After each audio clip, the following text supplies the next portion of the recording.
Good day. Welcome to the Great White North. Whether you're an experienced cinematographer or a stills photographer exploring the video functionality of your camera, the challenge of creating smooth, dynamic camera movements is not insignificant. Sure, you can put your rig on a tripod, you can pan and tilt, and that might make a shot slightly more engaging. But what if you could move the camera as freely as your arms and legs allow and capture incredibly smooth footage? Enter the DJI Ronin-S. Yes, 3-axis gimbals are nothing new, but the Ronin-S sets itself apart from the competition in a few key ways. In order to produce smooth camera movements prior to the advent of affordable 3-axis gimbals, you would need to drop some serious dough on a beastly vest-worn Steadicam, or spend those magical 10,000 hours mastering the more budget-friendly Glide Cam. And I'm not suggesting that either one of those are extinct. In comparison though, a 3-axis gimbal like this Ronin-S allows an operator with minimal experience to produce fantastically smooth footage. And I really think it's this ease of use that makes the Ronin-S such a valuable piece of kit.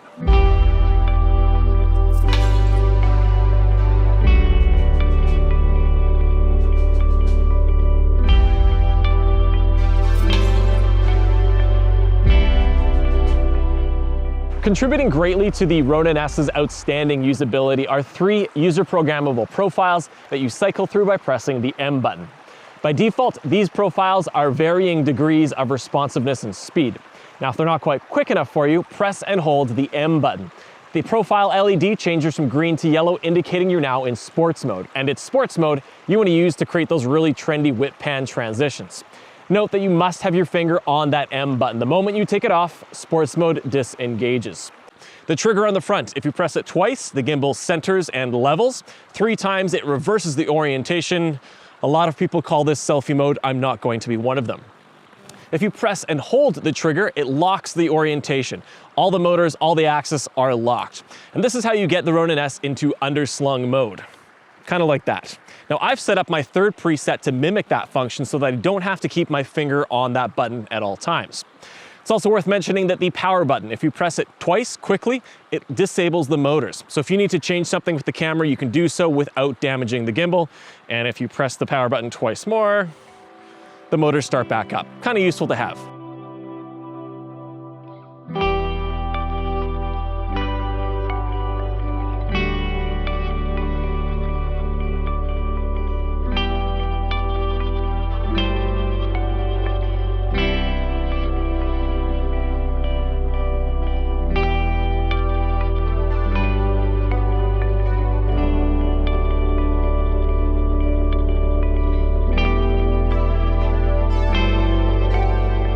I often work in remote locations for multiple days, and unfortunately, tents don't yet have electrical outlets. As such, the longer a battery lasts, the better. And the Ronin-S is no slouch in the battery department. The grip is the battery. And with 2,400 milliamp hours, it's advertised as having about a 12-hour battery life, which is on par for what I've experienced so far. To charge this battery out of the box, you need to attach it to the gimbal and charge it through the gimbal's USB-C port. Alternatively, you can buy a dedicated battery charger for about $39 US, and regardless of your charging option, it takes 2.5 hours to charge this battery completely. Believe it or not, the battery is a large part of why the Ronin-S is so easy to use, though it's not so much the impressive capacity as it is the form factor. Being a one-handed gimbal makes the Ronin-S ideal for a solo camera operator. Two-handed gimbals like the Ronin-M and the Ronin-2 require a lot more preparation and greatly benefit from the presence of a second and even a third person.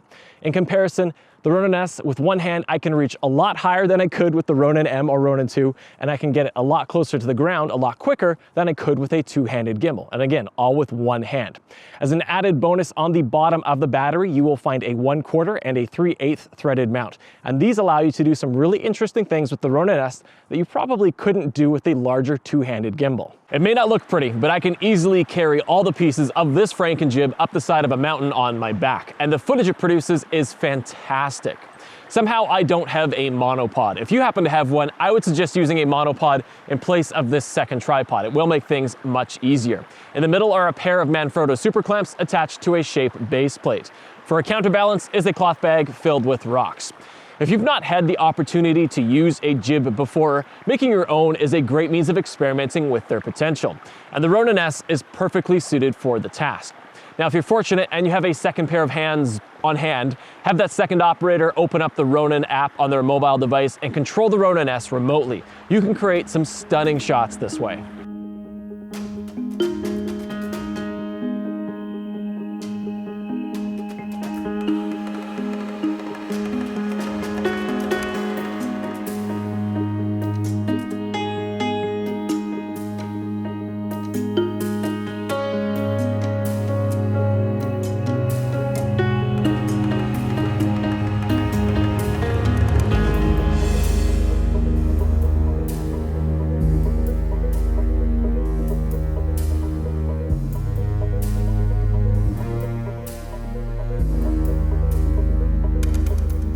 A large part of why the Ronin-S is so easy to use is that it supports essentially any camera.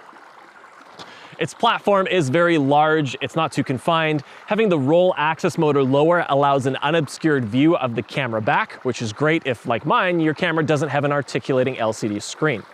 This next part some may consider a hindrance, and it's certainly no secret. The Ronin-S is heavy, tipping the scales at 1.86 kilos or 4.1 pounds. But it's heavy with quality. It feels very well built. If you pick it up, it instills a sense of confidence. And with the obesity comes a rather high load capacity. The Ronin-S has a load capacity of 3.6 kilos or 8 pounds. Interestingly, that's the same as the DJI Ronin-M. I typically use this with a Canon 5D Mark IV, a 16-35 f2.8 version 2 lens, and together plus a compact flash card, battery, and 82mm filter, that weighs about 1.5 kilos, which isn't even half of this gimbal's capacity.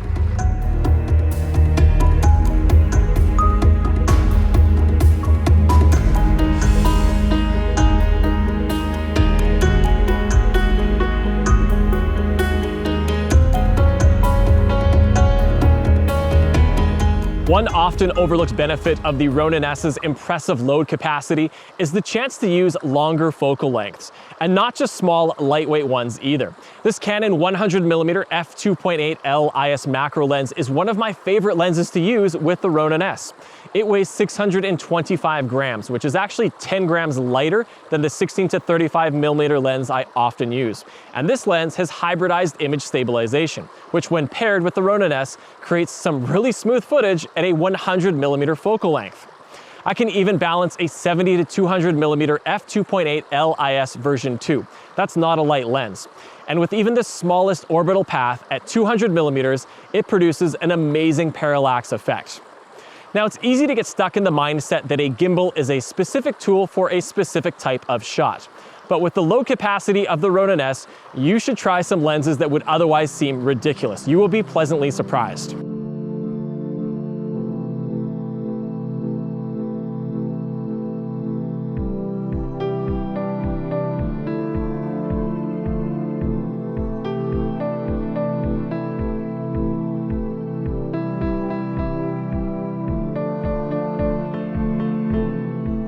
Remember this guy? While the Ronin-S may be able to support the size and weight of essentially any camera, it doesn't always interface properly, or at all. There are only a few select cameras and lenses that are fully compatible. For example, at the time of filming, there are only 14 Canon EF lenses that are fully supported. If you're a Sony user, good news. Every Sony camera and lens that I know of is fully compatible with the Ronin-S. If you shoot with Canon, Nikon, Panasonic, it's worth doing a bit of research before biting the bullet, just to see if your camera is compatible and what features are supported. It's also worth mentioning DJI has been rather proactive with the firmware releases and adding additional camera and lens compatibility. On the topic of support, some of you with a keen eye may have noticed I've removed my included focus wheel from the Ronin-S. I've done this for two reasons. Firstly, it only seems to work with one lens, my 16-35, which is the version 2 and not officially supported by DJI, so it's kind of surprising it works at all in the first place. The second reason, the focus wheel pulls focus in very obvious and unattractive electronic increments. It is not smooth and it does not look good. If you have a shallow depth of field and you're focusing on something close to the camera, those steps are very noticeable. So for those two reasons, I've taken the focus wheel off because it just kind of gets in the way and not used.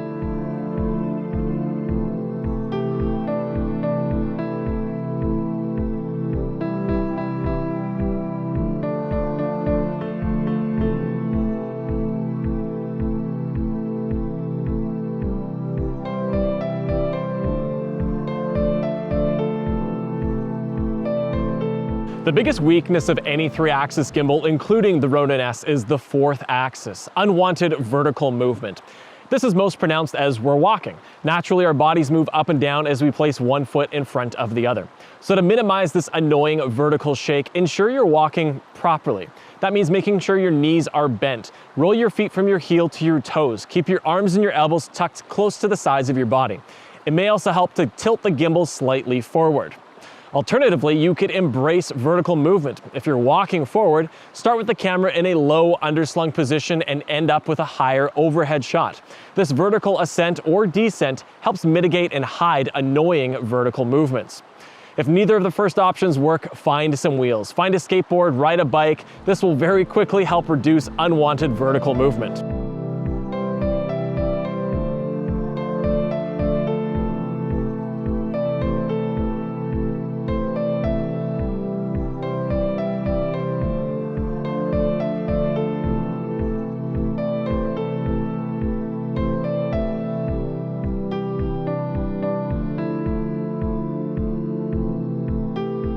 There's no argument that using camera movement in a shot can add emotion and increase the perceived production value. But it's really important not to overdo it. Don't go crazy. Just because you have access to a gimbal doesn't mean every shot needs camera movement. A lingering static shot can just as easily evoke the same desired emotion. Additionally, this is just personal belief. Footage is very often captured at a high frame rate and then its playback speed is slowed to create a smooth, stable appearance. But don't use slow motion like a crutch. Make every attempt to capture a shot as smoothly as possible the first time without needing to slow its playback speed. I really do feel that footage is too often unnecessarily slowed down. Slow motion should be an opportunity for the audience to see something that would have otherwise passed very quickly. A lion attacking a zebra, an explosion, a freeride mountain biker tearing through a berm, not a pair of skinny jeans walking through the park. Again, that's my personal belief.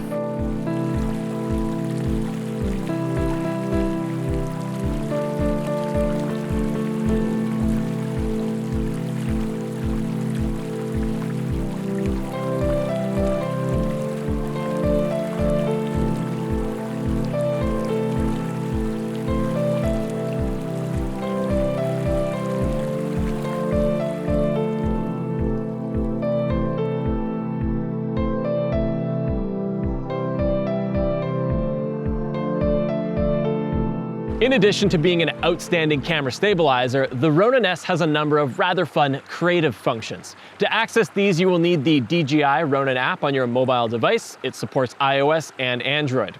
The first creative function is video. It gives you very basic control of the gimbal movements, and if your camera is supported and plugged in, start-stop recording. Next is panorama, and this makes the creation of super high-resolution multi-frame panoramic images very easy. Begin by selecting your sensor size. I'm using full frame. Next is focal length. I'm using 35 millimeters. And the overlay is the overlap. And the more overlap or overlay you have between your images, the easier it will be for your software to merge them all together. Delay is important. You want to make sure the delay is longer than your exposure time. So if I'm using a 1-second exposure today, I want my delay to be 2 seconds. Next, you want to position the upper left of your giant image, and then your bottom right of the giant image. And when you're happy with that, you hit the big white button, and the gimbal does the rest.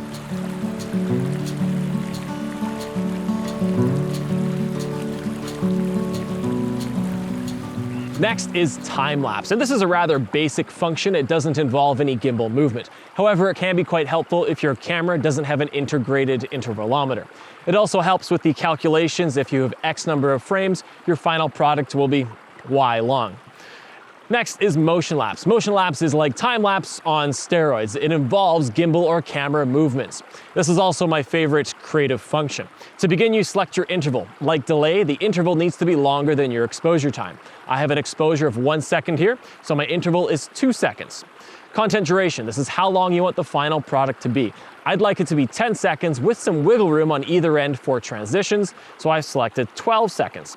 I'm going to be editing on a sequence that is 29.97 frames per second, so 30 frames per second is as close as I can get. Then you begin by selecting the first camera's position. This is creating the path that the camera or the gimbal will move along. So I select the first one, and with push mode enabled, I can move the gimbal freely without damaging it, which is quite handy. Deselect the first one, move to the second one, move it to where you'd like it. Third one, happy with that. I'm actually gonna delete the fourth one. I don't need 4 today. There's a maximum number of 5 kind of points to create your motion path. When I'm happy with that, big white button at the bottom, and the gimbal gets to work.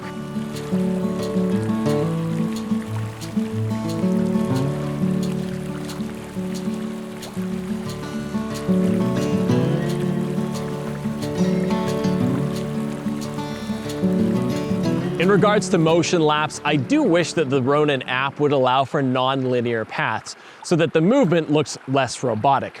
And one quick tip I'll pass along: if your content duration isn't exactly long, try not to have too many points, otherwise the movement looks rather awkward. Finally, we have track, and track is a very interesting means of timed camera movements. If you're a multimedia journalist or a YouTuber, someone who spends a lot of time in front of their own camera, I think there's a lot of potential with this track function. If you know your read rate, you time out your script, you can actually move and have the camera move with you in the middle of reading. Again, I think there's a lot of potential here. Finally, camera control. Your camera needs to be supported by this app and it needs to be plugged in. This Canon, not supported.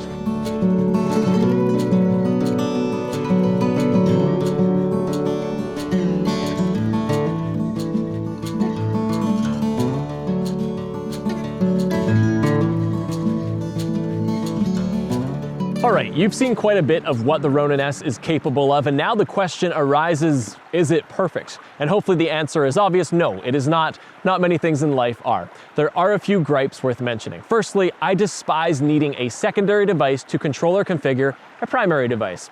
When working remotely, it feels like a complete waste of precious battery life needing 2 devices to complete one task. And although the Ronin-S does have a few simple controls, it is otherwise very heavily reliant on a mobile device to change settings and use its creative functions. In future designs, I'd really like to see an integrated LCD display so you don't have to pony up the extra cash for the command unit or rely on your mobile device. Next, hardware locks for each access. Yes, it does come with a really nice polystyrene case, but I'm not going to hike a mountain with my DJI briefcase. I take this apart and very awkwardly stick it in a backpack. And right now, I rely on the very archaic Velcro strap to immobilize this gimbal. There has to be a better way. Now, aside from those few negatives, the Ronin-S is great. I really do think this is the best single-handed gimbal currently available. Its ease of use and terrific operation mean even an operator with minimal experience can benefit from what this gimbal offers. Those who will benefit most, I think, are solo camera operators and those who spend time in front of their own camera, multimedia journalists, and YouTubers. That's about all I have for the Ronin-S today. If you have a comment, a question, put it down below. If you've liked this video, click like. Thanks for watching, and I will see you next time.